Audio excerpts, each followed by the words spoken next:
Krkin teden humanosti in prostovoljstva se je prevesil v drugo polovico. Krkini prostovoljci in prostovoljke so danes pomagali pri Novomeškem Rdečem križu, družbo pa so delali tudi varovancem Varstveno-delovnega centra Novo mesto in Novomeške enote Centra za usposabljanje, delo in varstvo Draga.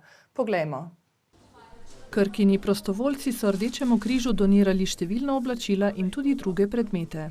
Pomoč ostalim vedno prav pride, se mi zdi, potrošnje je vedno več, stvari se nabira in zakaj pač ne bi pomagali sočloveku s tem načinom. Tako kot vsako leto rada sodelujem, zaradi tega, ker pač rada pomagam ljudem oziroma na nek način. Se pravi, to je samo ena vrsta pomoči, ki jo mogoče nudim tudi čez celo leto. Imamo v mislih tudi tiste, ki si zadev ne morejo privoščiti ali pa v takšni meri, kot se jih mi lahko. Zadev je tudi sicer preveč in se komu od kakšni stvari človek odpove in odda. Rada vidim pol, kako je neka oseba vesela in kako so hvaležni in pač kako nekomu nekaj pomeni, ker pač po mojem se ne zavedamo vsi, da je ena mala stvar zelo velika, pač lahko nekomu. Na ta način se v življenju vidi družbena odgovornost Krke. Peta je okolje in to pokaže tudi s temi takšnimi akcijami. V Šmihilu so obiskali Varstveno-delovni center in s tamkajšnjimi varovanci preživeli prijetno dopoldne. Je zelo zanimivo, ena nova izkušnja, super se imamo s stanovalci, tako da nekaj novega. Ljubšno. Pa veseli smo vsi tako.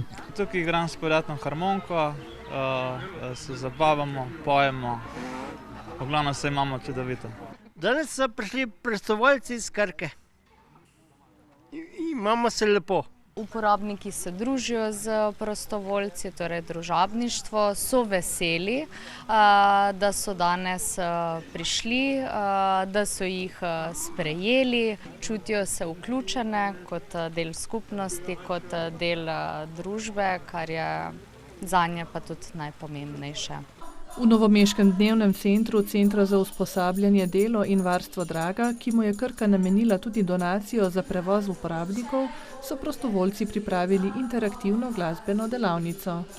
Glasba nas povezuje na način, ki ne potrebuje besed.